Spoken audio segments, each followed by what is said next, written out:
showed you a video and some pictures of this unit. It's a Newmar King Air, their top of the line unit. And unfortunately the customer hit a Ballard pole and just ripped this apart, tore the whole side off, and all the, the wash bay was just destroyed here. So I believe we had some good video of this. So we had to take all the components out of the wash bay.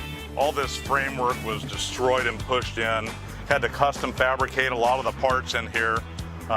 But you can see the fit and the finish, and the color matching is just perfect. So the doors align nice, the color's beautiful, the stripes are nice. Coach is detailed up, ready to go back to the customer there in the office, getting ready to get out of here and go have some fun.